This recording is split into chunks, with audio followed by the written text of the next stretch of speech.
Boa noite a todos. Sejam muito bem-vindos. Estamos reunidos hoje para apresentar ações que foram realizadas ou ainda serão realizadas através da Lei de Incentivo Paulo Gustavo e da Política Nacional Aldir Blanc.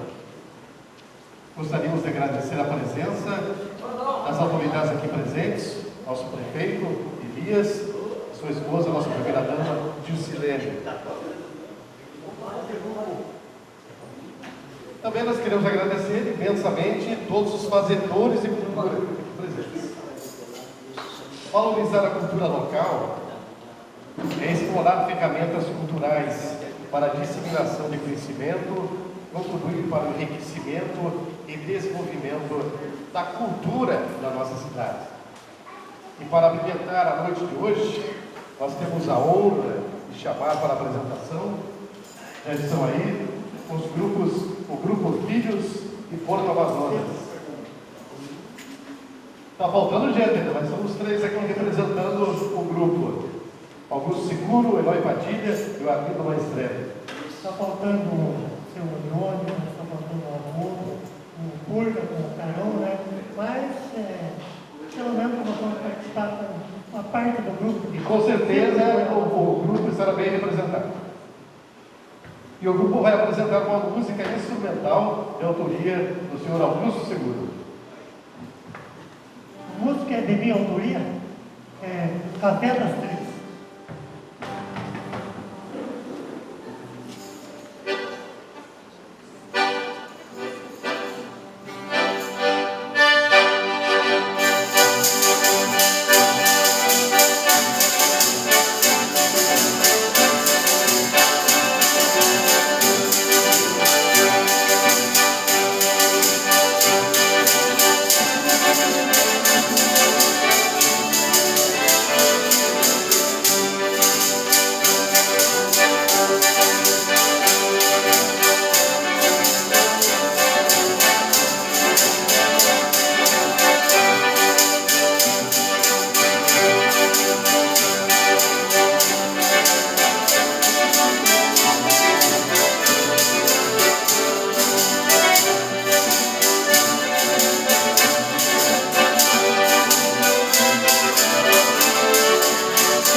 Agropecuária.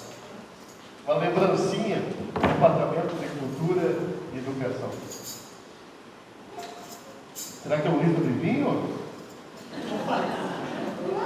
Seria bom também, né? Era mais um que ia bom. Mas aquele outro, esse tem que vir gelado.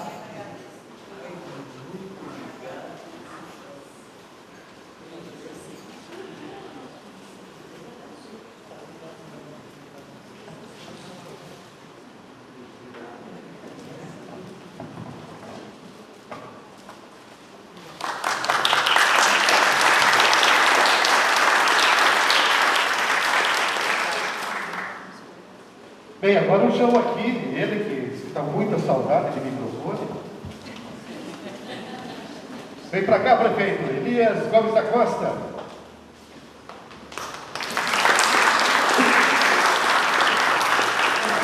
Boa noite a todos. Não, hoje tem que ser breve, né? Afinal, os homenageados são os outros. Não dá. Mas quero agradecer a presença de todos, agradecer também ao Departamento de Educação e Cultura por ter organizado e trabalhado para que pudesse acontecer tudo isso. E principalmente dar os parabéns, vamos dizer assim, para os homenageados hoje, né? Os que fazem o cultura, assim como os que estarão apresentando os seus trabalhos, como também dar os parabéns para os filhos de Porto Amazonas que fizeram uma apresentação aí. E obrigado a todos, parabéns a todos os presentes aí, né, que vêm participar e principalmente aí valorizar a cultura. Então, sejam todos bem-vindos. Eu agradeço aí, né, o apoio. Esperamos que corra tudo bem.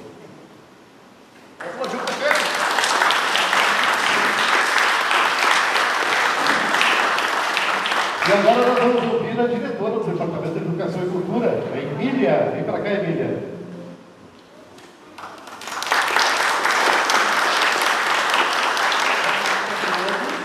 Gostaria de agradecer a presença de todos nessa noite. Essa noite é bem importante para a gente, porque graças a Deus, o que a gente está trazendo hoje é mostrar quem conseguiu ser contemplado. Mas, quando a gente fala, alguém conseguiu ser contemplado, conseguiu um recurso, mas, por trás de tudo isso, ninguém sabe o que está vindo para a nossa cidade. Então, hoje, a gente vai conseguir assistir 4 curtas, que são criações de profissionais do nosso município, que foram contemplados na lei do ano passado, que era a Lei Paulo Gustavo. Era uma lei curta de incentivo, não é uma lei permanente, né? Então só foi em 2023. E esse ano, além disso, nós tivemos projetos, né? Que foram, mas o pessoal de fora ganhou. Só que o que o pessoal de fora trouxe para o nosso município foi contribuição cultural também, né? Então tudo isso enriquece o nosso município. Então hoje é muito gratificante estar aqui, porque vocês não têm noção do trabalho que conseguir mexer em plataforma, deixar tudo ok, fazer os editais, contratar empresa para nos auxiliar nos editais. Então é um trabalho muito grande para que a gente consiga tirar o dinheiro do governo federal, que são em média de 54 mil em um e 60 no outro, para que a gente consiga realmente se apropriar desse recurso para fazer esses repasses. Então, é muito bom estar com vocês nessa noite para a gente comemorar esses feitos e agradecer os fazedores de cultura, né? Porque alguns, eu sei que por causa de burocracia, muitos não se inscreveram. Nesse último mesmo, muitas pessoas não se inscreveram. Então, no próximo, todo mundo vai ficar um pouquinho mais alerta, porque no ano que vem tem Aldir Blanc, sim. Tem no ano que vem, no próximo, porque é uma lei, uma política nacional que vai durar pelo menos 5 anos. Então nós precisamos nos apropriar disso e utilizar para fomentar a cultura no nosso município, né? Então eu gostaria de agradecer a todos, parabenizar muito os nossos premiados, os contemplados. E a gente não pode esquecer também das pessoas que estão fora. Então, além de tudo isso, hoje, para a última lei, para Aldir Blanc, para a Política Nacional,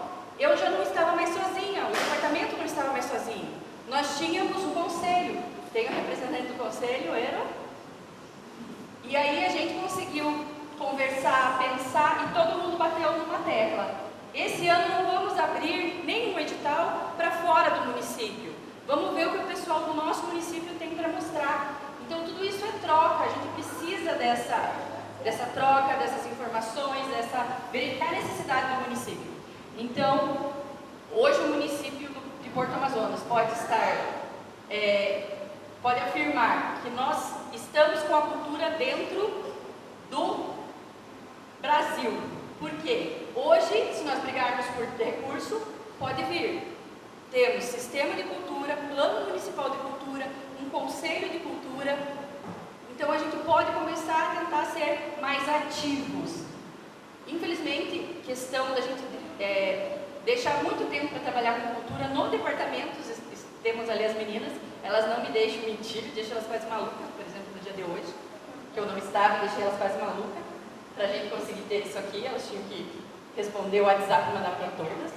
Mas assim, a educação demanda muito, então a gente acaba deixando sempre a cultura em segundo lugar. Mas isso não pode acontecer e a gente precisa dessa ajuda para conseguir fazer mais eventos e mostrar o que a gente tem.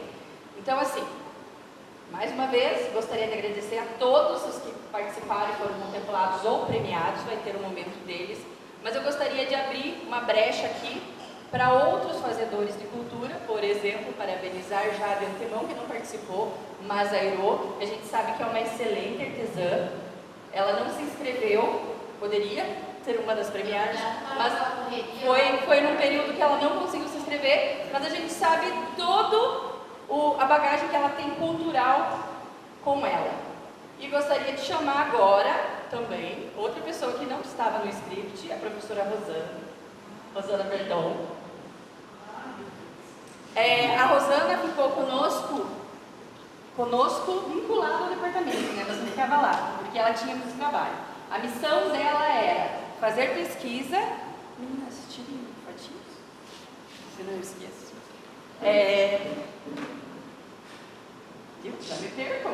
Fazer pesquisas e procurar material para o museu, porque ela, juntamente com o prefeito, todo que eles correram atrás da verba, né, prefeito? E nós teremos o museu. E aí, quanto a Rosana conseguiu em acervo, material escrito.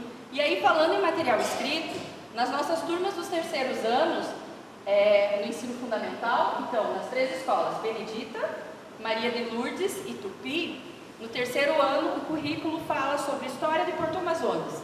E nós tínhamos uma dificuldade imensa que os professores relatavam de ter material, subsídio, para trabalhar com as crianças. Aí nós demos a missão quase impossível para a Rosana. E ela nos presenteou com uma apostila, não é só texto, é a apostila que tem tanto texto quanto atividades, com quase 400 páginas, 400 e poucas páginas, quase 500 páginas de história do nosso município. Então, isso é um material que a gente vai ter para utilizar com os nossos alunos eternamente, porque é história, a gente não vai perder, e pode utilizar com toda a comunidade. Então, por isso, eu gostaria de pedir a todos uma salva de palmas.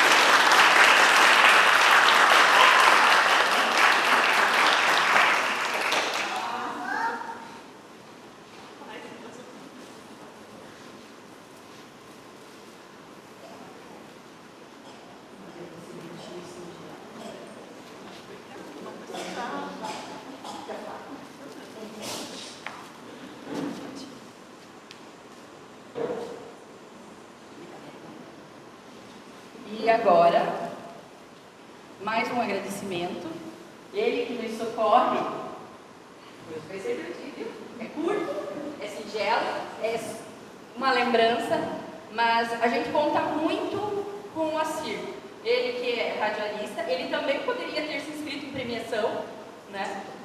O trabalho que ele faz e desenvolve para a comunidade e o apoio que ele nos dá, porque todos os eventos do Departamento de Educação e Cultura nós precisamos de um apoio e é o Acir que vem nos socorrer. Então, por todo o apoio que ele nos dá, por tudo que ele nos apresenta e nos auxilia, né? Indicações, apoio, propaganda, sempre ele dá uma dica. Então, gostaríamos de agradecer a ele nesse momento. Obrigada, Cid.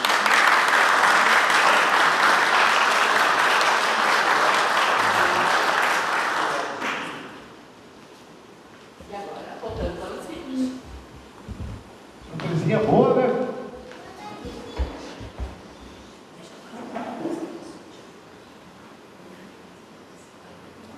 No ano de 2024, na reunião do Departamento Municipal de Educação e Cultura e Conselho Municipal de Cultura, foi pensado em uma forma de utilização dos recursos oriundos da Política Nacional Aldir Blanc, para que, de alguma forma, fosse reconhecido o trabalho de artistas do nosso município.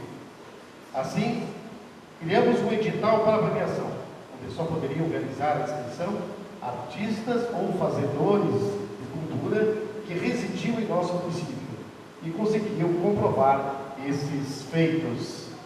Então, vamos conhecer os 5 premiados do edital do número 08. Eu chamo aqui Margarete Bussec Guimarães, categoria visual.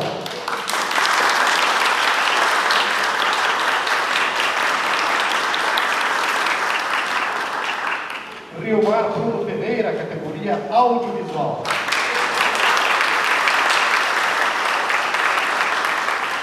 Rosângela de Oliveira Pacheco, categoria visual.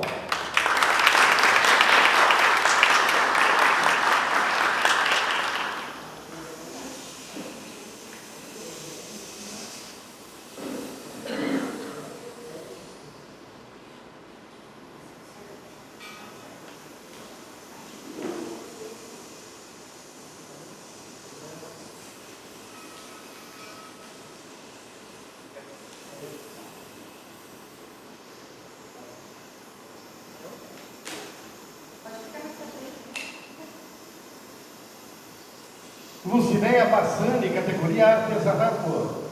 Não compareceu. O Rafael também, o jogo Rafael de Melo, na categoria música. Foi outro premiado também, por motivos alheios, não pôde comparecer. O que eles produzem no dia a dia faz deles merecedores desse prêmio. Parabéns!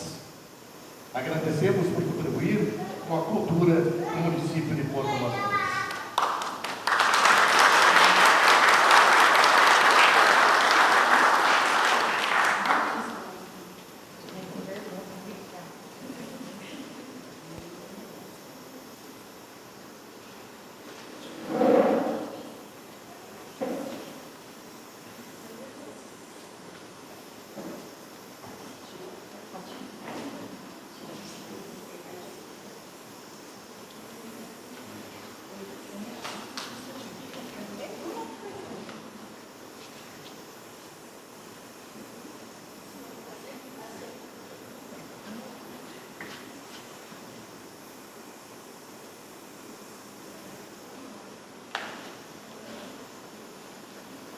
Podemos aplaudir mais uma vez?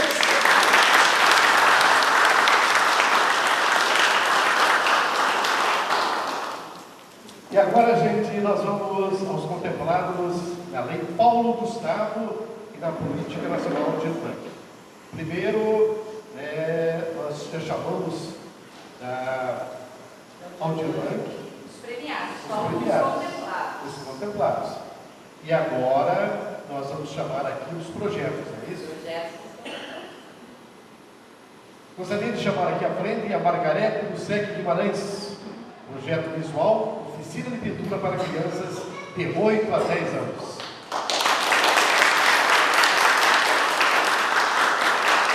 E ouviu o Márcio Bruno Ferreira, projeto audiovisual, oficina Memórias da Vila Reis.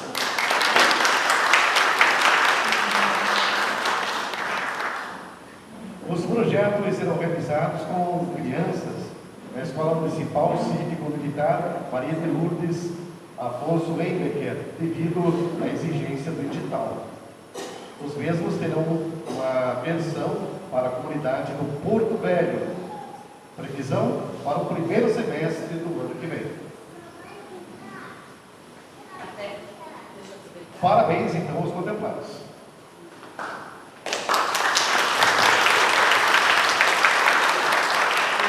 Uma das exigências do edital era que fosse realizado em uma comunidade, então foi escolhido o bairro da Vila Reis, e a contrapartida do projeto teria que ser desenvolvido no Porto Velho, na comunidade de Porto Velho.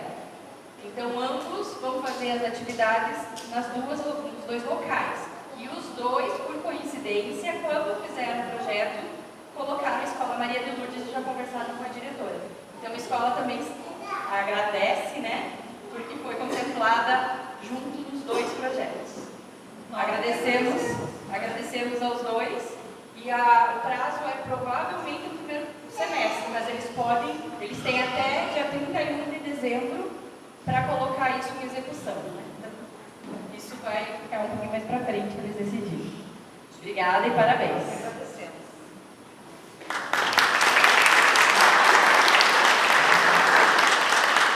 O que eles produzem no dia a dia faz deles merecedores desse prêmio. Mais uma vez, parabéns e agradecemos por contribuir com a cultura do nosso município. Agora vamos voltar a 2023 e falar da Lei Paulo Gustavo. Foi uma lei que incentiva para fomentar a cultura dos municípios através de recursos do governo federal. Essa lei, os frutos estão sendo colhidos neste ano de 2024. E hoje vocês irão conhecê-los. Para a execução dessa lei, o item formação foi aberto a proponentes dos Campos Gerais. O item projetos foi aberto à nossa cidade e a moradores dos municípios vizinhos, Lapa, Palmeira e Balsa Nova. E produção audiovisual, o edital foi exclusivo para residentes de Porto Amazonas. Formação, hoje poderemos ver os resultados. Oficina de cinema para iniciantes. Ocorreu no Colégio Estadual Cívico-Militar Coronel Amazonas, de 2 a 5 de setembro. O nome, Oficina de Produção de Audiovisual e Cinema, proponentes Valdir Joanás Filho. Os outros projetos, de Jackson da Silveira, projeto Olhar Fotográfico, ele ocorrerá nos dias 24 e 25 de novembro, aqui no Centro de Eventos Maria Emília Ribas Chimim. A inscrição será divulgada posteriormente. Valdir Joanás Filho, projeto Filhos do Rio.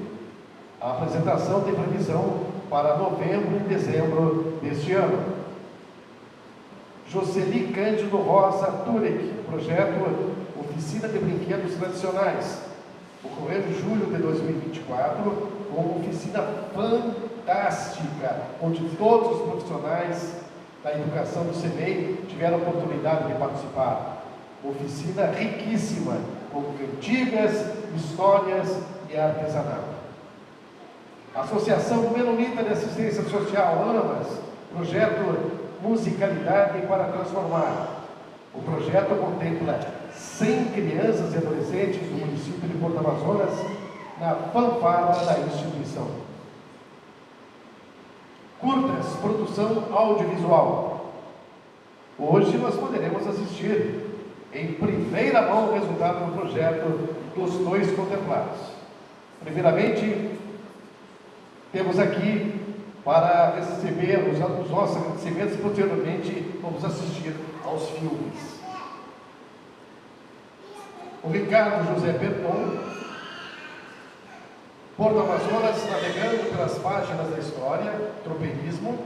Ricardo José Berton, também Porto Amazonas, navegando pelas páginas da história, ferrovias Machado da Costa. E o Rio Mar, Bruno Ferreira, está aqui a postos para mostrar o seu trabalho. Porto Amazonas, que eu vejo e amo. E Rio Iguaçu e sua história. Vamos assistir?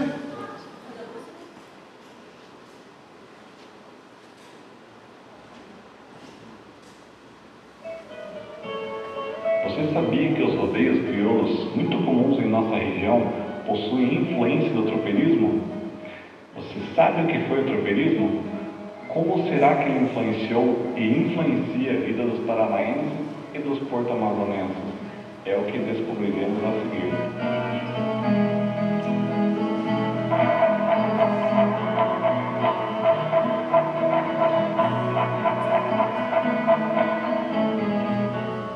Tropeirismo vem da palavra tropa, que quer dizer rebanho, multidão de homens ou de animais.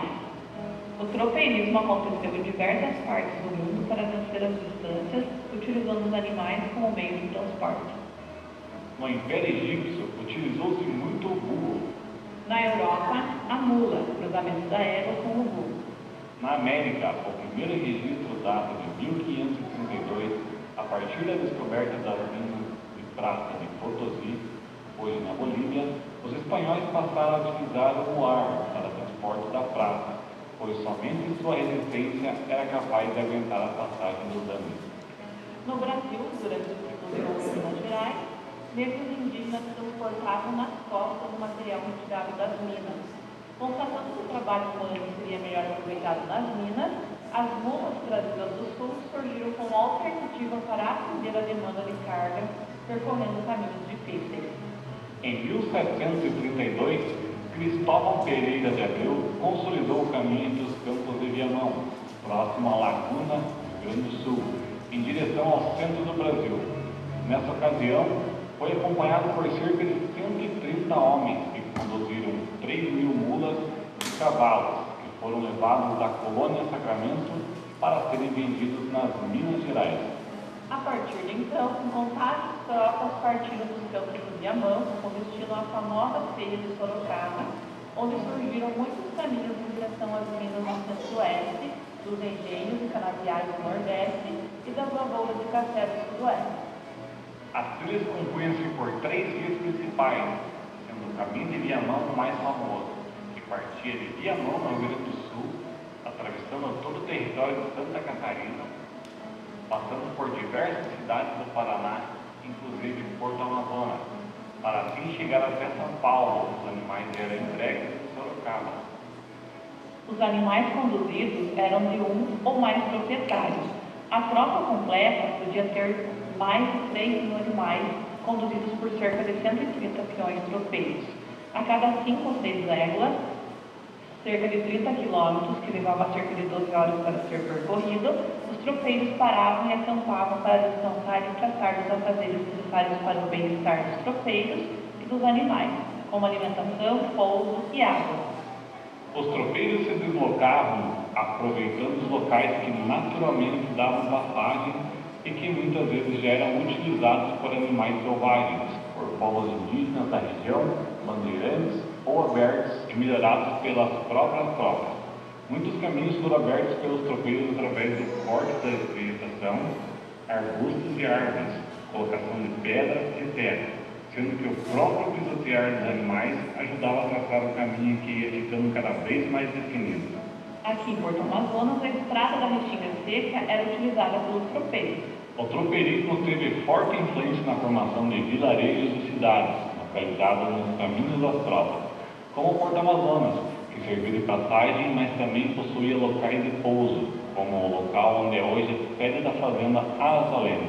Passando pela Restinga Seca, pela fazenda Aras Valente, seguiam viagem até o Caiacanga, onde existia uma ponte que dava passagem até o outro lado do Rio Iguaçu, na cidade da Lapa. Às vezes o tropeiro mudava o roteiro ou errava o caminho, passando então pela Rio Iguaçu. De maio a setembro ele seguiu da Vaval, no local onde é chamado de balsa. Com o passar do tempo, o Sr. João Teixeira Coelho construiu uma balsa para facilitar a passagem no rio em qualquer época do ano. Mais tarde, a indústria bétega aprimorou essa comunicação. Constituiu-se, portanto, em uma atividade econômica de grande relevância no período colonial, promovendo a integração nacional e a diversificação cultural.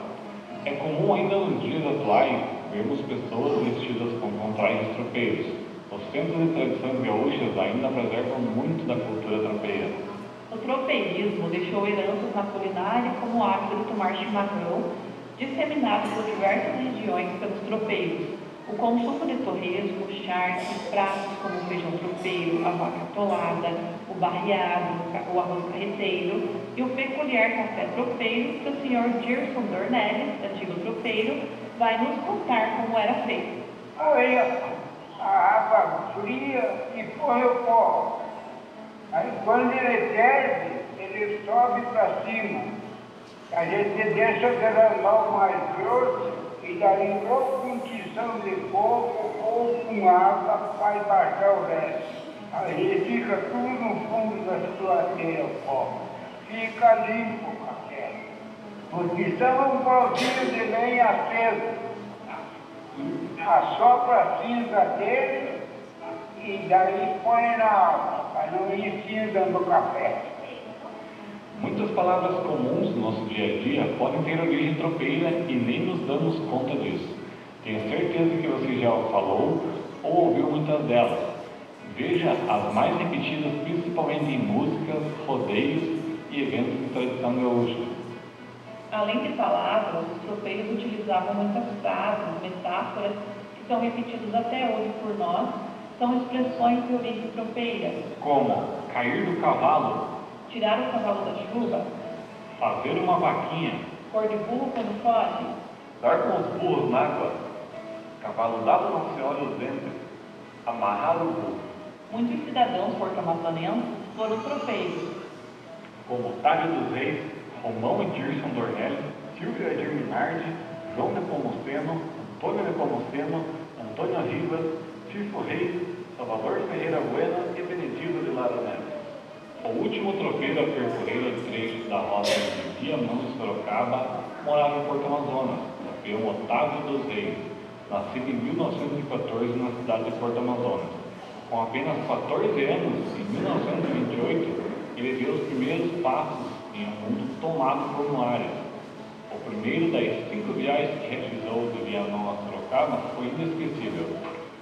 Logo na primeira vez, recebeu a missão de ser o madrinheiro da tropa.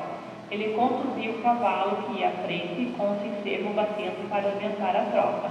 A missão foi tão bem feita que nas outras empreitadas ele continuou no posto. Aos 21 anos, em 1935, Otávio fez sua 5ª e última viagem. O comércio de Juárez de São Paulo já chegava ao fim, mas ele continuou conduzindo bois para Mato Grosso do Sul e São Paulo até perto dos 70 anos.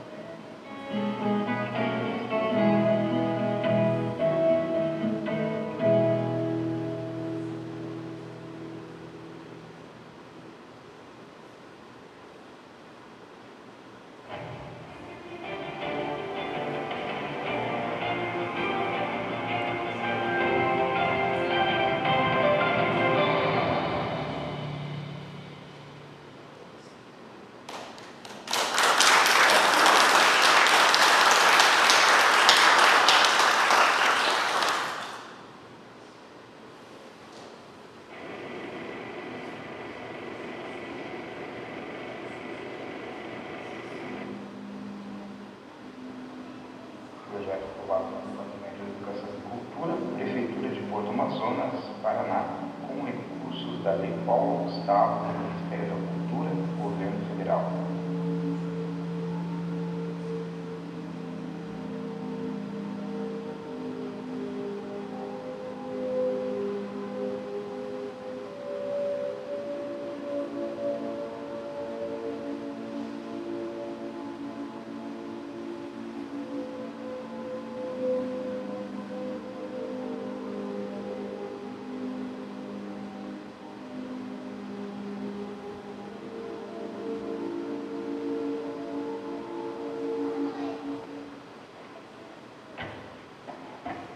E aí, quais são os planos para o final de semana? Final de semana eu vou para a minha cidade, Natal, Porto Amazonas. Nossa, Porto Amazonas? Mas vai dar tempo? É tão longe assim? Lá no Amazonas? Não, Porto Amazonas é uma cidade incrível, aqui no Paraná mesmo, pertinho daqui. Você nunca ouviu falar? Não, nunca ouvi falar. Mas Porto Amazonas, por que esse nome? Não. É uma história fantástica. Foi em homenagem ao coronel Amazonas de Araújo Marcondes, pioneiro da navegação do Rio Doce. Navegação contribuiu para a formação e ocupação do documento econômico, social e cultural das diversas cidades do Paraná. O Rio Iguaçu que passa em Curitiba também passa na sua cidade? Sim, sim, lá é simplesmente maravilhoso. O rio é mais limpo, as pessoas pescam e até tomam banho nele.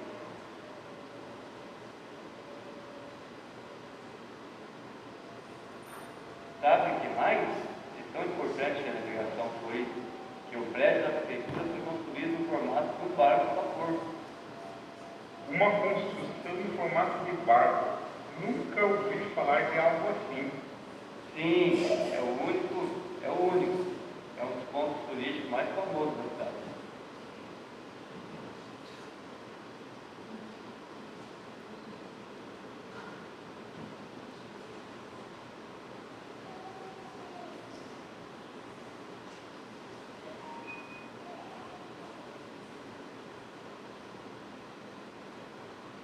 E o que mais tem para fazer em Porto Amazonas?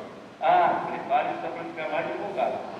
Tem uma paisagem natural deslumbrante. O Rio Iguaçu contorna parte da cidade. As formações rochosas da escarpa subterrânea são de tirar o fôlego.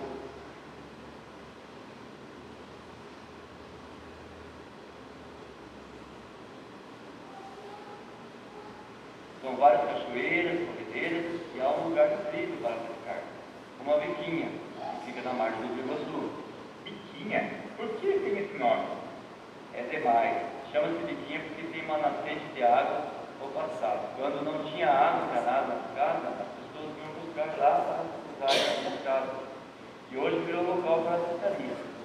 Com brinquedos para criançada, banheiros, roças, até luz elétrica, para garantir o conforto dos visitantes.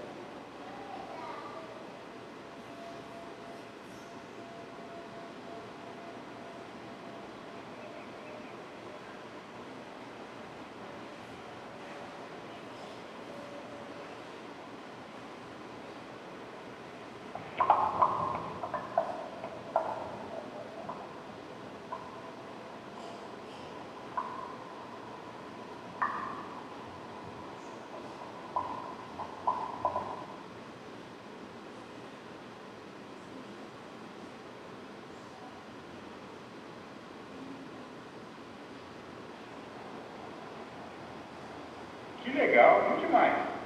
Tem mais, meu amigo. Abaixo da biquinha temos o cais do Porto, onde hoje pescamos, mas na época da navegação os vapores temporavam ali, carregando mercadorias em barracões. E a ponte de ferro, a ponte preta, que hoje é um atrativo turístico, com uma vista incrível.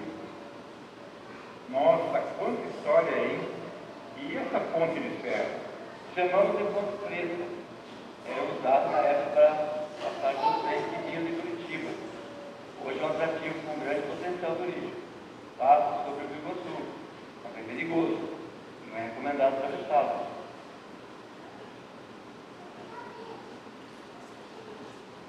Cada vez mais curioso com o Porto Amazonas, né? E ainda tem mais. Lá no alto da cidade tem um morro, uma estátua do Cristo Redentor, de braços abertos, proporcionando uma visita espetacular da cidade, do pôr do sol. E lá existe um mistério, com um túmulo construído. Não, chega. Essa história você vai ter que me contar lá em Porto Amazonas. Vamos para lá agora.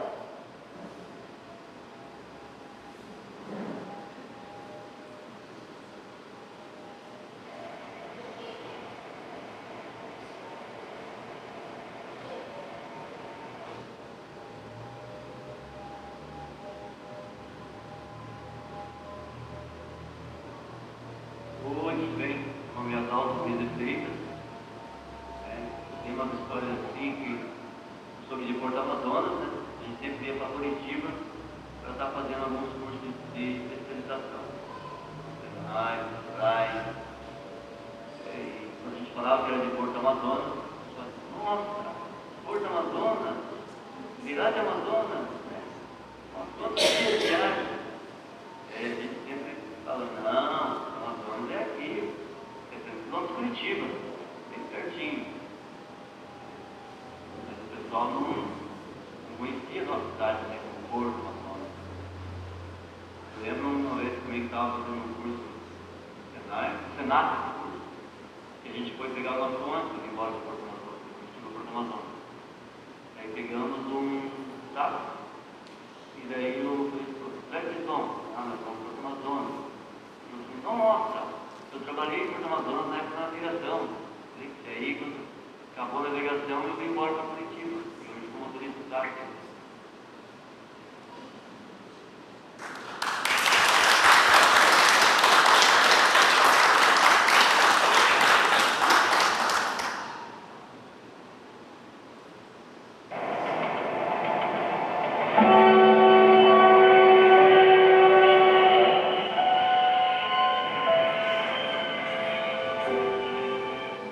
Vários inventores criaram veículos similares ao trem, mas que não tiveram sucesso. O trem mais próximo do que temos hoje, movido a vapor, foi projetado no país de Gales, por Richard Trevithick, em 1804. A história das ferrovias no Brasil inicia-se em 30 de abril de 1854, com a inauguração por Dom Pedro II do primeiro trecho de linha, a Estrada de Ferro Petrópolis, ligando Porto Mauá a Fragoso, no Rio de Janeiro. Com 14 quilômetros de extensão, a primeira locomotiva a vapor a trafegar no Brasil foi a Paranesa, fabricada na Inglaterra em 1852. Em 1880, teve início a construção da Estrada de Ferro Curitiba-Paranaguá, com boa parte da mão de obra composta por imigrantes europeus, sendo inaugurada em 5 de fevereiro de 1885. Ligava a capital ao porto de Paranaguá, mas precisava se ligar também Curitiba ao interior do estado. Foi o que aconteceu. O trajeto iniciava, saindo de Curitiba, seguia até a estação da Serrinha, atual Engenheiro Gley, de onde havia um entroncamento para Lapa. Continuava sempre pelo lado da margem direita do Rio Iguaçu, não beirando o mesmo. Cruzava o Rio dos Papagaios, ia à Restinga Seca e atingia o Rio Iguaçu, cerca de 12 quilômetros acima do porto, no local chamado Porto das Laranjeiras, onde hoje está a cidade de Porto Amazonas, que mais tarde foi denominada Estação Porto Amazonas, em terras da fazenda Portão de João Conrado Bier.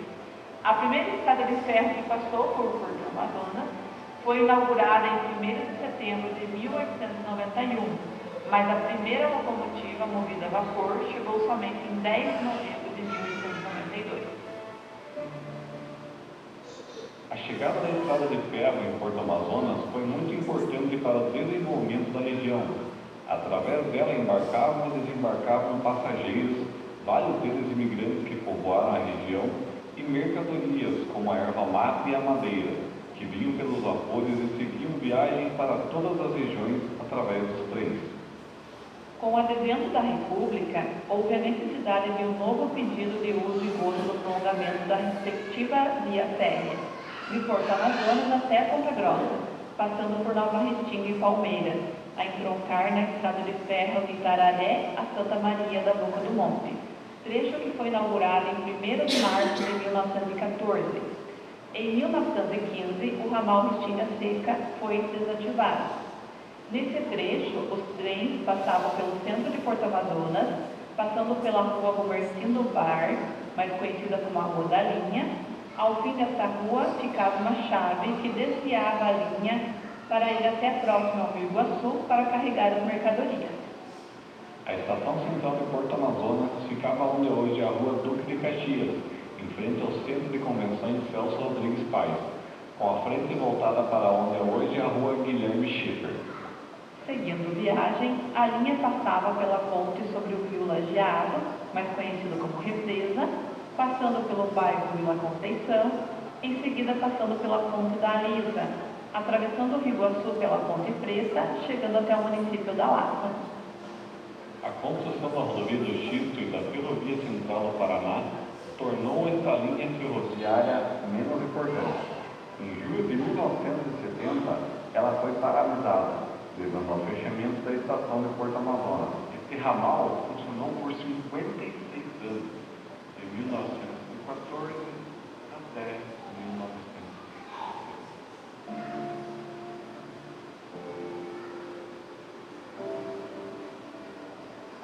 Você sabia que em Porto Amazonas existiu uma empresa de propriedade de um dos engenheiros mais famosos do Brasil e até hoje tem um reconhecimento mundial? Pois é, Oscar Machado da Costa, apesar de não ter nascido em Porto Amazonas, nem no Paraná, escolheu essa cidade pela facilidade de logística proporcionada pela linha férrea para abrir sua firma para projetos, construções e conserto de pontes, a conhecida empresa Machado da Costa. A empresa de Machado da Costa funcionou em Porto Amazonas de 1936 até 1965, no mesmo espaço onde hoje é a construtora Roca. Até 1940, a empresa foi se estruturando, montando oficinas, adquirindo maquinários e ferramentas, construindo prédios de escritórios, os alojamentos, a casa para buscar Machado da Costa e para o chefe de escritório, enfim, formando toda a equipe para o serviço de construção e reforço de pontes. Em 1936, chegaram no Rio de Janeiro alguns técnicos, entre eles Roberto Saraiva Osório de Almeida. Os operários eram quase todos de Porto Amazonas. Em 1941, a empresa possuía mais de 200 funcionários e outros tantos empregos gerados indiretamente. Machado da Costa, muito popular na região, era uma pessoa humilde e de alma caridosa, ajudando as pessoas por onde passava, dando dinheiro, tecidos, alimentos, conversando com as pessoas. Nesse caso aí da vida, pessoal, ela aí do seu Machado. Criança ali pedindo, já saía com a.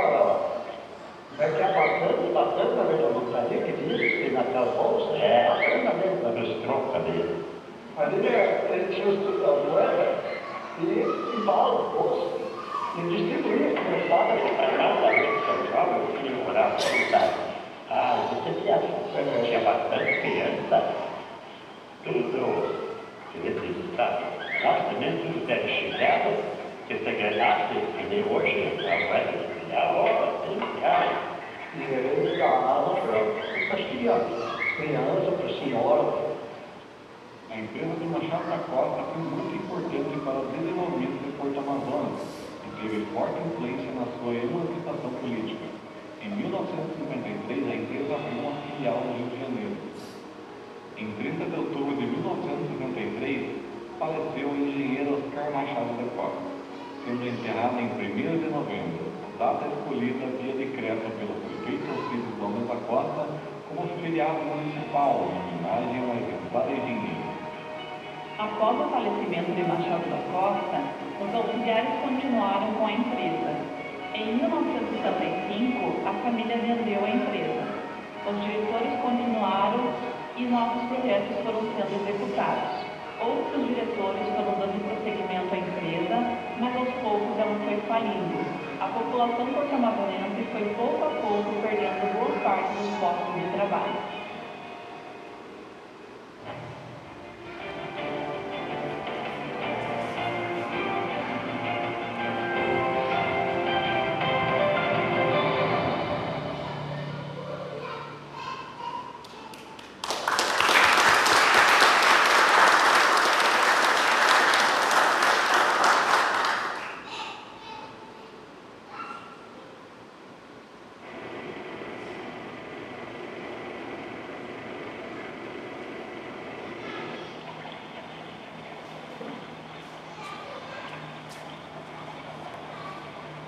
Projeto aprovado pelo Departamento de Educação e Cultura, Prefeitura de Porto Amazonas, Paraná, com recursos da Lei Paulo Gustavo do Ministério da Cultura, Governo Federal.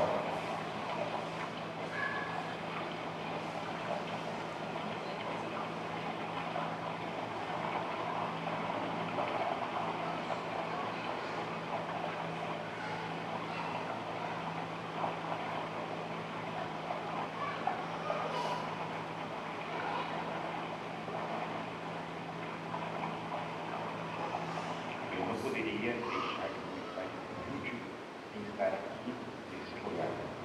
Aqui na BR-277, entre os quilômetros 76 e 78, na divisa antiga com os Sondeiros Minas, embaixo desta ponte, quando a placa do rio Iraí se encontra com a placa do rio Amazonas, aqui é que nasce o rio Iguaçu, o mais importante rio do estado do Paraná. Mas, como você está vendo, ele nasce morto, agonizando, por causa Cássio.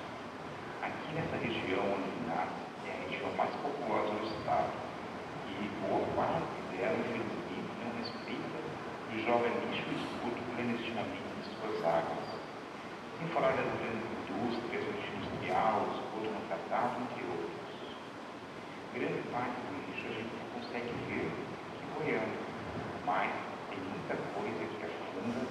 Também é uma poluição invisível que é aquela causada pelo descarte correto de medicamentos e defensivos agrícolas. E assim é que nasce o mais importante rio do Paraná, o mesmo rio das Cataratas. Ainda aqui em Curitiba temos a sede do governo estadual, e o nome do prédio é uma homenagem ao Rio Iguaçu. O Palácio Iguaçu é onde fica o político mais importante do estado, nosso governador. Ao lado do Palácio Iguaçu existe esse imenso painel de azulejos com 50 metros de comprimento, que é uma criação de Rogério Dias, com execução de Lício e de Manhoto. Aqui onde ele fica é a Praça Rio Iguaçu. O painel é uma representação do rio desde sua nascente até o ponto em que desemboca no Rio Paraná, logo depois de passar pelas cataratas. Ao longo dele, o artista fez a representação de vários símbolos e épocas importantes que o rio passou. O Rio Iguaçu tem mais de 1.300 quilômetros. Nesse painel podemos ver a Pontinha Vitória, vapores, índios, pássaros, inúmeras representações tem do Rio Iguaçu, ou fizeram parte do Rio Iguaçu. E o artista apresentou bem a sinuosidade, que é esse movimento serpentiário que o rio faz. O painel retrata ainda a foz do Rio Paraná. No final desse painel, ou no começo, temos um trecho do relato de Alvar Nunes Cabeça de Vaca, que ele escreveu quando descobriu as cataratas do Iguaçu.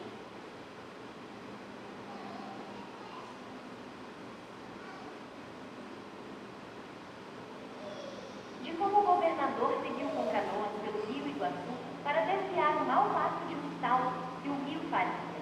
Levou por terra as canoas à força de braço. O governador comprou algumas canoas dos índios e embarcou com 80 homens rio Iguaçu abaixo, seguindo o restante por terra, devendo todos se juntarem no Rio Paraná. Mas, ao irem rio Iguaçu abaixo, era tão forte a correnteza que as canoas corriam com muita fúria, logo adiante do ponto onde haviam embarcado. O rio dá uns saltos por uns penhascos enormes e a água golpeia a terra com tanta força que de muito longe se ouve o ruído, de modo que foi necessário sair da água, tirar as canoas e conduzi-las por terra até passar por aqueles saltos. No relato da expedição de Dom Alvar Nunes Cabeça de Vaca, que descobriu as cataratas do Iguaçu em 1542.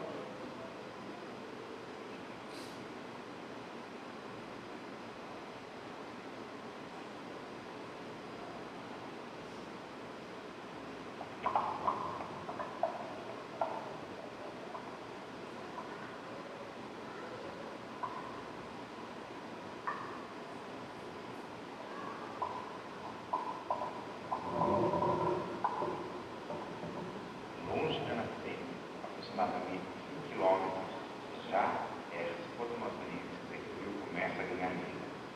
Devido às inúmeras corredeiras, cachoeiras e quedas d'água que o rio possui, faz com que o oxigênio seja injetado nas suas águas, o que faz com que micro-organismos possam decompor os poluentes da água, ajudando-o na sua purificação, possibilitando que a vida retorne ao rio.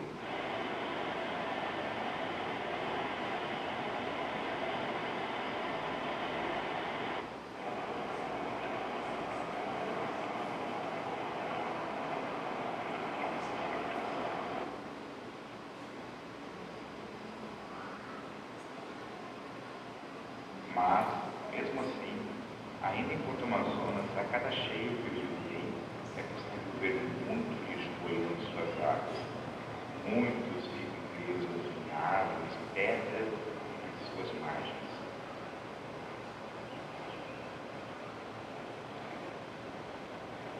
Quando chove, é dentro do rio, isso pode ser leve.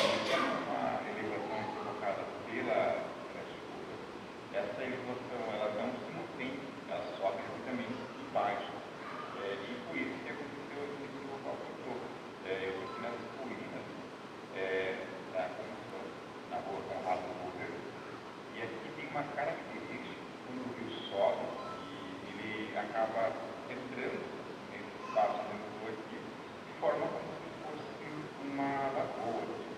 Só que agora já baixou a água, só que sobrou todo o lixo aqui. Material que não deveria estar aqui, nem deveria estar no rio. Né?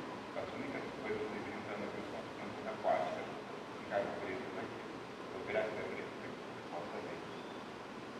Olha só, então, ali é o rio, ele ainda está elevado, de forma como se fosse uma mini lagoa, só que já recuou todo essa água. Toda essa água recuou, que a matriz da madeira estava boiando e ficou presa aqui, ó. Esse tronco de madeira estava boiando, tudo isso que estava boiando e ficou preso. Chegando mais perto do rio aqui, que já tem muito lixo aqui, ó, nas margens lá, ó, muito isopor, garrafas de vidro.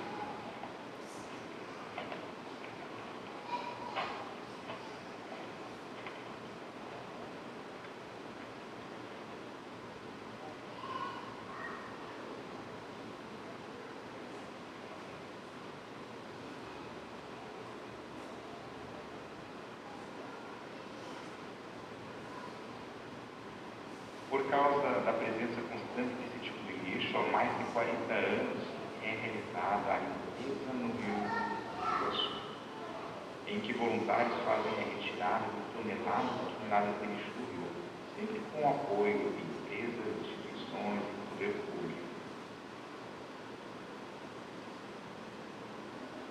Eu gostaria de agradecer, né, a presença de todos que estarem aqui, esse nosso a sociedade está preocupada com a nossa cultura e o meio ambiente. Né?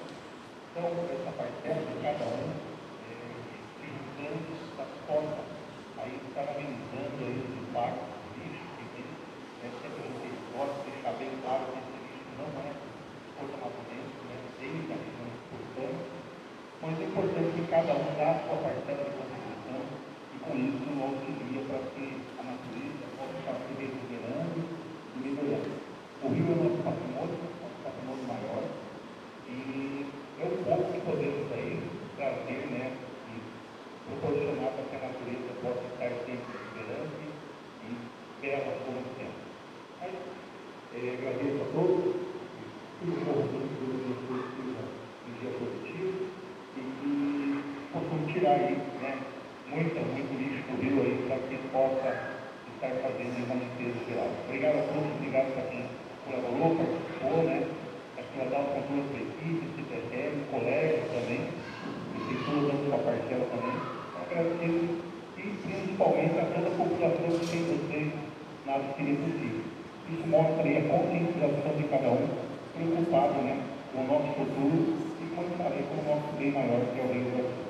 Muito obrigado a todos. Muito importante sobre a limpeza pública sua aconteceu na última feira em 2024, onde uma lata de muito encontrada e havia sido fabricada no ano de 1955. E eu digo assim, né? Eu tenho, né? Uma madeira lá em cima, agora com 70, né? Assim, pronto, mas é difícil, porque, que nem eu digo, aparece cá de pescaria, vem barco direto, lá tem, lá tem aqui, e é difícil você ver, tem barco, um deles que traga um saco do lixo do rio, tá? Então eles pescam, ficam lá, e vem, e uns que deixam lá onde é campo, fica material, e eles, infelizmente, se cada um deles pudesse estar transformado em saco de lixo, né? Mas é difícil, né?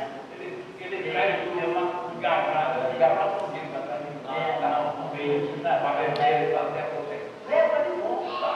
Quando ele passa aqui na cidade, ele põe nos sistemas de lixo na cidade.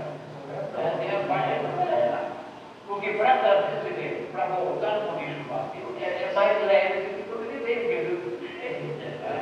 E outra, se ele vê uma garrafa de maçã ou uma coisa, outra, um tempo, joga dentro de uma sacola e traz.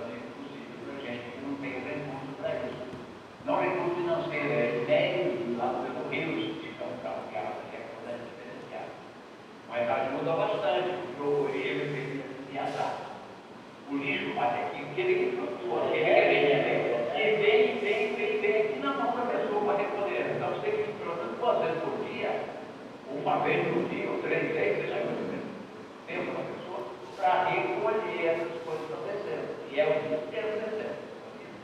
Então, o rio está baixo, aquilo aí não é tanto, você não vê tanto, porque ele gosta das margens que segura, mas encheu o rio, nem tudo está Às vezes a zona dele é lá de cima, vem limpando tudo lá dele. Aquela região dela, é o inferno. Não, e a gente, nós temos bastante visto, assim, assentamento, né? E até uma altura lá em Alta Nova, no próprio Rio da Sul, não tem assistência, né? Não. E se continuar assim, amanhã ou depois, claro, vai chegar para nós, né?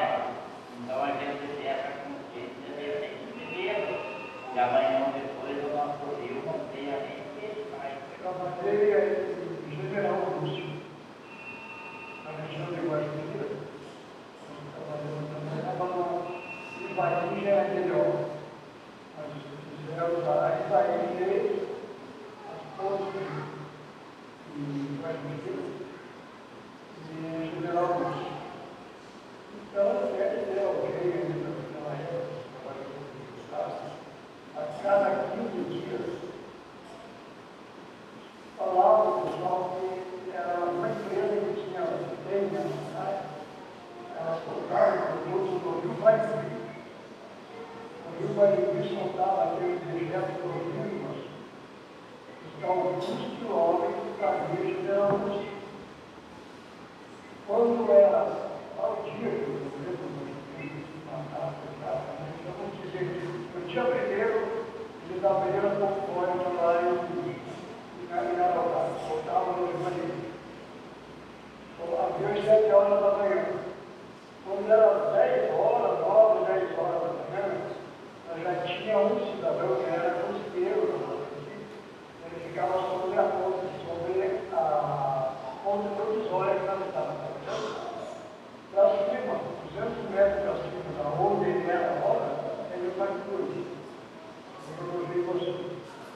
Aí aquele cozinheiro dava uma live.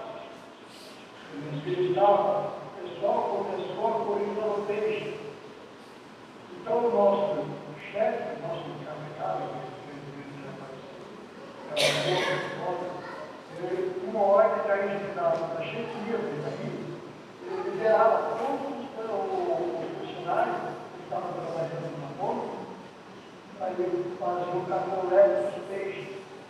Faltava oxigênio na água, os peixes ficavam, mas dizia comigo fora da água.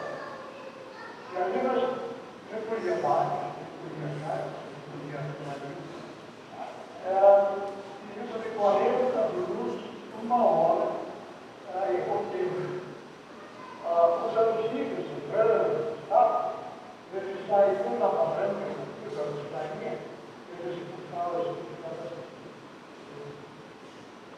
nós chegamos lá em casa de uma boca, se eu quisesse para ir na faixa 20 de dezembro, nós recolhemos 200 quilos de peixe.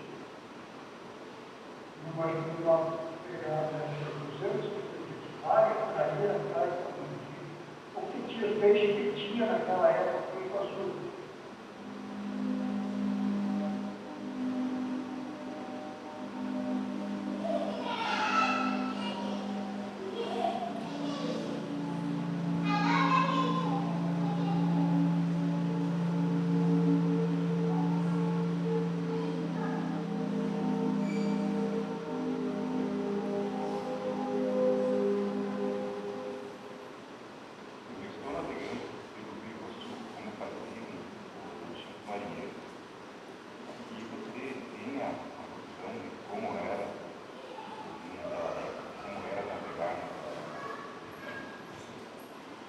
Esses aqui são os espigões.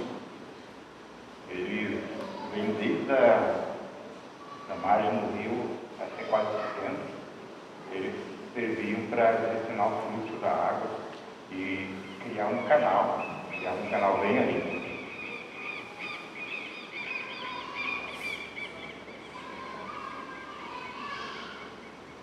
E esse é o som que o pessoal, na época da navegação, e inclusive até hoje, ainda escuta aqui no rio, ao amanhecer.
nossa frente temos o Cais do Pepe, em ruínas.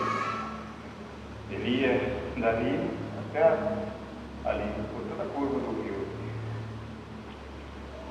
Esse daqui é um quilômetro antes de chegar no Cais do Porto Amazonas, no local denominado como quilômetro zero.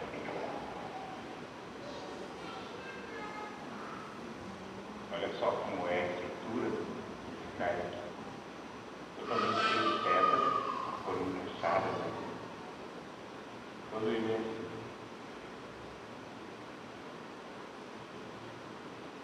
Ao longo dele tem essas entradas ali, que serviu para o pessoal descer.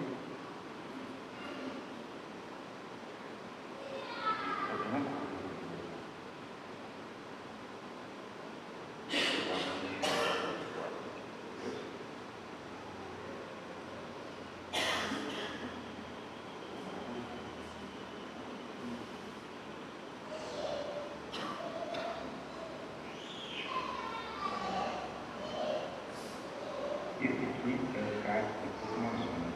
Ele está localizado no quilômetro zero do Rio Iguaçu. Daqui até a Vitória são mais de 260 quilômetros na direção. Veja como ele era na época das navegações e agora como ele está hoje.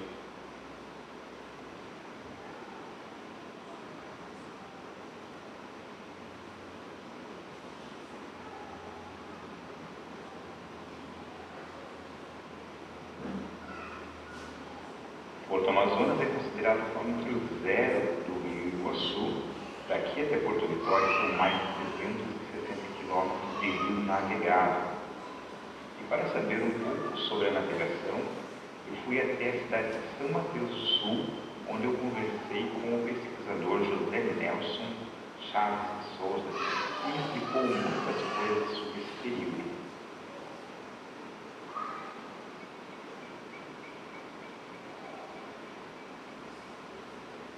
E a navegação, como começou a navegação no Brasil? Por exemplo, a navegação começou na necessidade de mercadorias, somente o sal. As Amazonas Marcosas, uma fazenda na região de Palmas, Paraguai, dependia muito do sal colhado. Então, o que acontecia? Era o sal era trazido por canoas, carregavam no rio da areia, vinha sal pelo rio da areia, carregavam no rio da areia essas canoas, de 11 metros, só que tinha dificuldade de virar, chovia, e as outras barcos depois mudaram no Rio de Janeiro, mecânica, e viu a oportunidade de explorar a navegação no Rio Sul. Voltando do Rio de Janeiro, comprou uma Porto e veio no navio até Paranaguá, subiu de garrações até Curitiba, e depois levou para o Amazonas, onde foi montado e foi lançado no Rio, onde deu uma pontapé inicial para a navegação do Rio. O vapor do Zé foi o primeiro vapor, os Marcons, a rota, os zonas eram laterais, e ele perdia muito espaço dentro. Então, depois se viu outro, o próprio Marcos tem um pouquinho, tem outros vapores, e a rota já passou para a madeira, porque ela dava mais espaço dentro do convés do vapor. Ele dava uma edição de saga, então, a melhoria que foi implantada nesse vapor era mentira que foi artesano, comprador de madeira, comprador de aeromático. Na região aqui, tinha 27 ferrarias. Imagina quando a madeira saiu naquele aeromático, e a necessidade de trazer a mercadoria que era combustível, alimento, roupa, tudo, né? Ele já começou assim, as outras marcas, veio de volta para o Rio de Janeiro, pediu a concessão ao governo patronista, conseguiu a concessão, que outros já tinham tentado, não tinham conseguido. Então, as outras marcas foram positivas, conseguiu a concessão e começou o transporte fluvial no nosso Nova Iguaçu, que é muito importante ressaltar, que foi muito importante para toda essa nossa região, começando no Marco Zero,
bacana a parte dos anos do melhoramento do Rio Iguaçu e fazer uma manutenção do rio, né? Então elas faziam o quê? Faziam tudo. Tiravam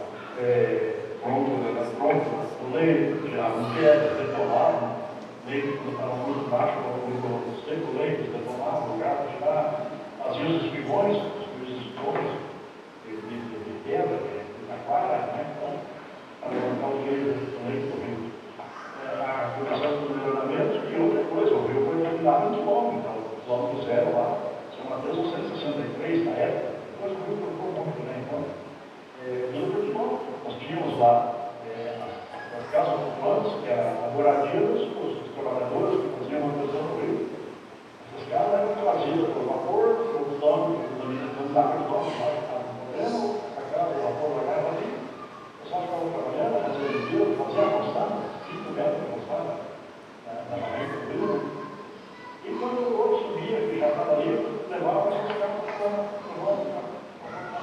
tem uma casa muito grande, eram dos trabalhadores. A casa do dono era o alojamento dos trabalhadores, né?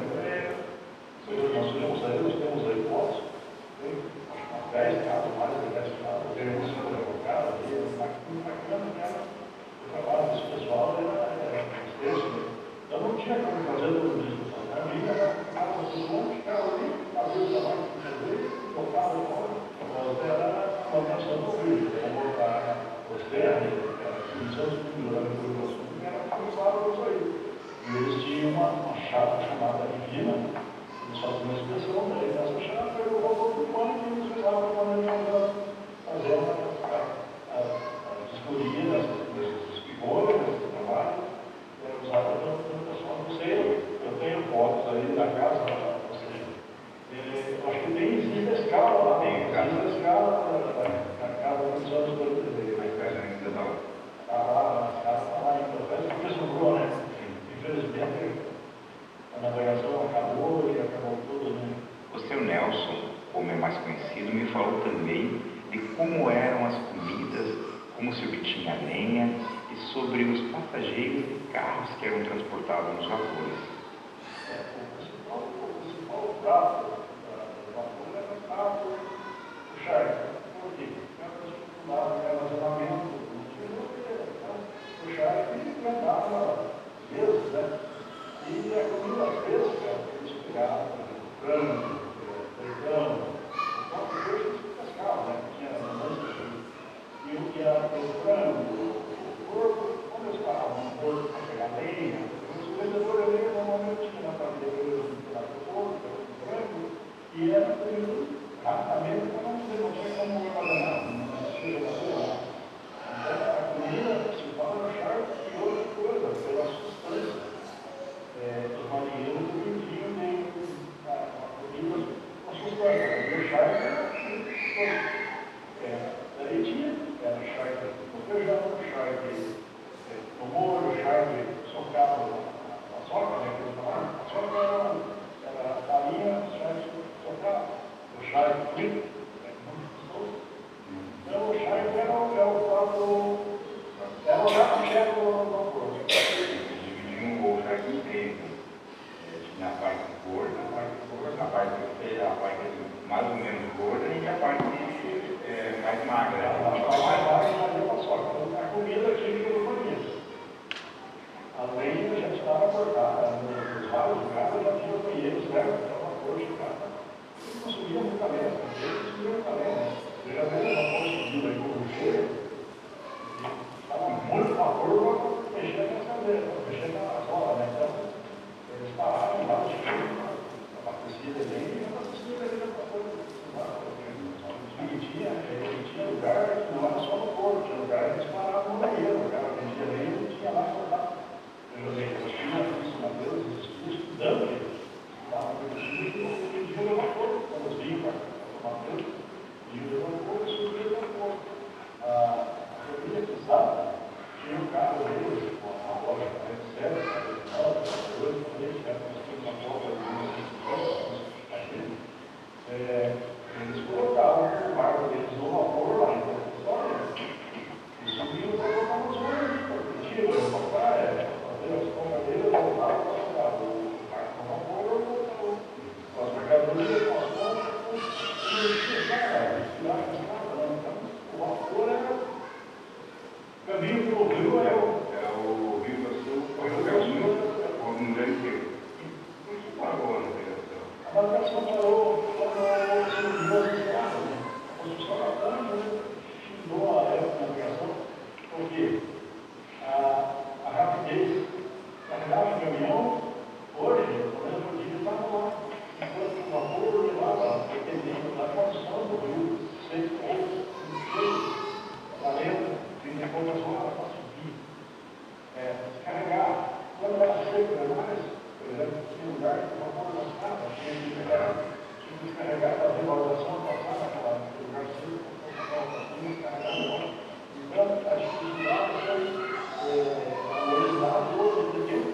ciclo da navegação foi tão importante para Pouso Amazonas que ele carrega em seu nome a homenagem ao homem que foi o pioneiro da navegação no Rio Iguaçu, o Coronel Amazonas de Araújo Marcondes. E o prédio que abriga a prefeitura foi construído no formato de um barco a vapor. O Iguaçu é um rio cheio de histórias, grandes amizades e pessoas que amam estar aqui em suas águas navegando no mar. Me chamo José Vila e sempre gostamos de estar sempre na beira do Rio Iguaçu aí, afinal de contas, ele é uma das 7 maravilhas, né? Faz parte do catarata do Iguaçu e uma das 7 maravilhas melhores do mundo, né? Mais atrativa. Achamos, estamos considerando o Rio Iguaçu aqui no meio da natureza, né? Onde os peixes, tem a mata bilhar, tem as cachoeiras para pescar, tem tudo, né? E também a diferença de há 50 anos atrás e hoje está sendo muito a poluição, né? E mesmo assim, onde você andar nessa beira do rio, hoje você acha, encontra peste, encontra lixo, encontra isopor, encontra meio de tudo, né? E isso daí é uma parte que impede a gente de resolver, né? Porque na hora que a gente está pescando ali, você está metido na luz ali, você faz uma terapia que não esquece de tudo, até que você tem polêmica, você está com mulheres, dentro da casa, é uma terapia muito rica que nós temos no Iguaçu, né? E tudo, a natureza, tudo que tem meio dos outros rios, o nosso tem aqui. Tem cachoeira, tem geral, tem mata, tem as abelhas, tem os passarinhos, né? Larguei no rio, e vive dessa natureza, né? E é um verde, meu nome é Raul Carreira, nativo aqui da cidade. Desde criança brincando no Iguaçu, tomando água do Iguaçu, era transparente, e temos os vapores, fazíamos lá ver o vapor chegar, por sair, conhecíamos o vapor pelos apitos que tinha, né? Então cada um tinha um diferenciado para não pensar que ia ser o mesmo. E pescar desde criança, uma pena que agora as coisas mudaram, e olha, mudou o papel. Então a judiação que a gente encontra aqui no Iguaçu é só dar uma subida dele, desce um pouco mais de água lá para cima, para ver o que desce aqui. Não passa um minuto você está descendo garrafa, isopor, teto, cabeça de boneco, eu não sei por que estão fazendo o Iguaçu inimigo. E não é o povo de Porto Amazonas, porque o pessoal tem porquê. É lá de cima, que está fazendo contenda lá atrás, Bolsa Nova, Curitiba. Né? Se o pessoal não se conscientizar, vai morrer. E já está até agora. Vai morrer. Não adianta ficar, vamos fazer acontecer e ficar no papel. Então é uma pena, está mostrando que nós temos tudo. O Rio é bonito, está atraindo bastante gente, é viscoso, está criando peixe porque eles são teimosos de sobreviver nessa condição, mas sobrevive. Porque lá em cima, o pessoal ajuda nós, aqui nós fazemos nossa parte, cada 3 vezes, fazemos a limpeza do rio, tirando quantidades enormes de porcaria que joga. Vamos ver, eu já estou bem velho para poder fazer alguma coisa mais que eu fazia ontem, mas quantas árvores na beira do rio plantamos, criamos muita árvore de fruta, os pássaros, para isso, aqui, então. Estamos fazendo nossa parte. E não queria morrer sem que tenha mais gente do que agora.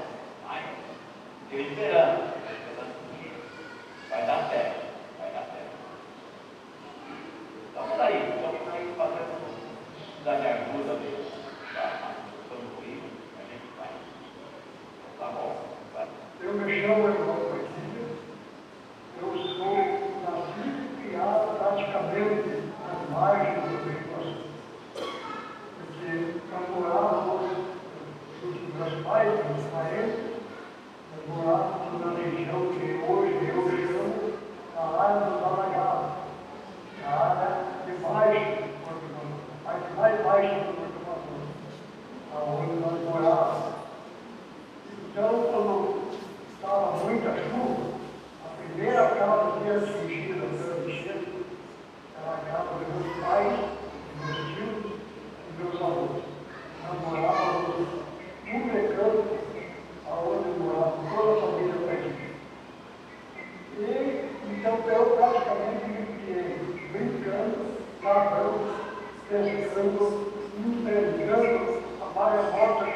fazia as rodas do porto, nós pulávamos na água para encontrar as maremotas da onda que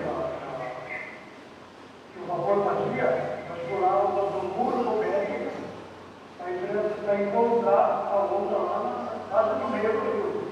Para nós era uma festa verdadeira fazer esse tipo de malandragem, porque nossos pais não concordavam com aquilo que a gente fazia. Nós estávamos tentando correr no rio, era muito perigoso. Muitos marinheiros que eram veteranos, esquideiros, trabalhando na margem do rio, trabalhando com o resto das lanchas, com o resto dos vapores, corriam risco e vários deles pereceram no rio.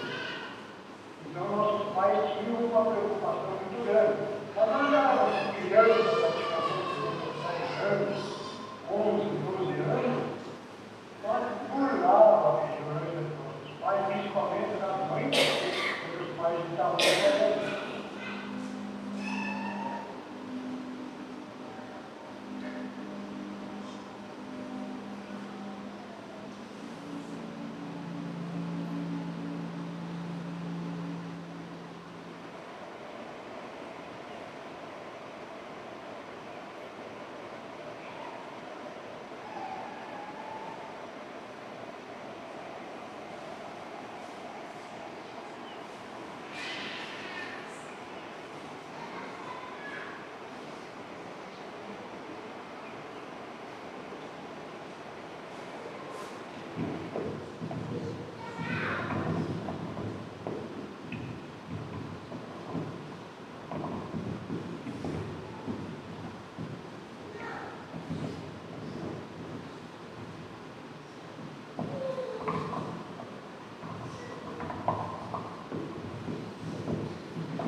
Muitas vezes o rio nos lembra sua imponência, mostrando sua força e a importância da sua preservação.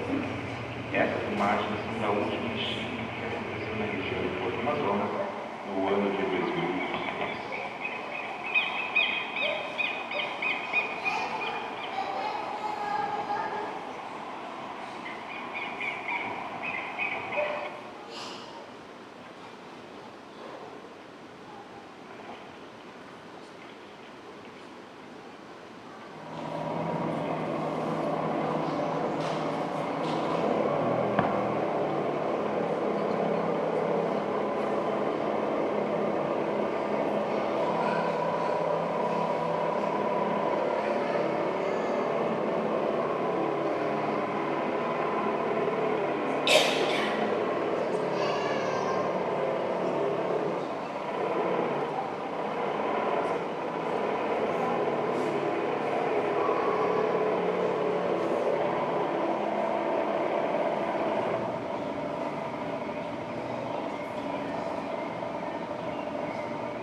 Eu gostaria de chamar o Vilmar e o Ricardo que chegasse aqui até a frente.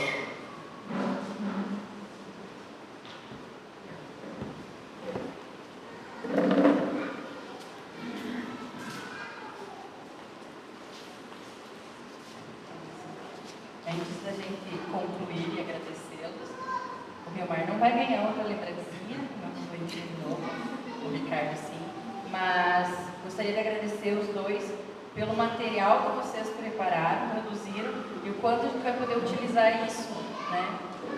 As histórias, agradecer também aos senhores que ajudaram, contribuíram nos dois, para os dois contemplados, né, nos dois vídeos.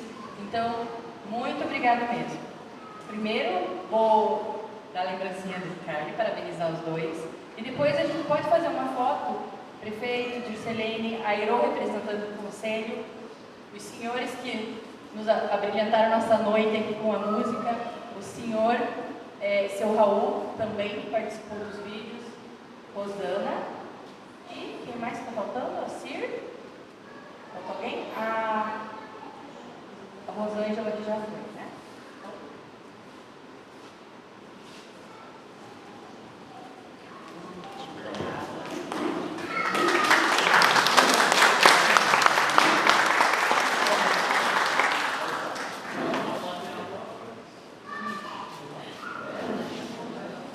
Eu esqueci a Margarete. Dá pra fazer todo mundo, né? Meninas, todo mundo vem também. Vem, Regina. Vem todo mundo. Vem as meninas também do departamento. Departamento, venham. A Cris está lá fora. Isis, vem tirar foto. Vem tirar foto. Depois eu troco o outro.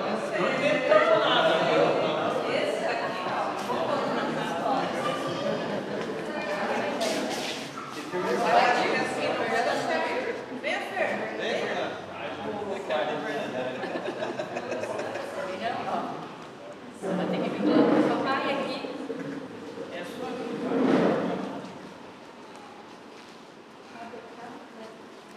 Vai aparecer tudo.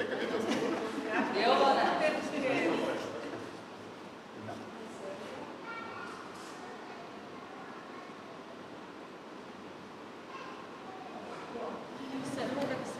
Muito obrigada.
Porque o que vai por meio? Loja vira comércio. Se dá flor, na hora que eu entreguei, eu estava lembrando dele.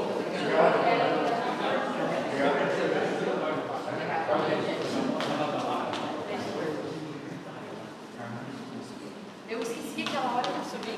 Eu não sei se eu fiquei alegre, eu só fiquei triste esse dia, cara. Daí nós conversando sobre essa gente que fez, pode ser segunda, terça ou quarta. E agora nós temos mais tempo. Sai agora. Licitação. Daí a minha gente vai ser a noite.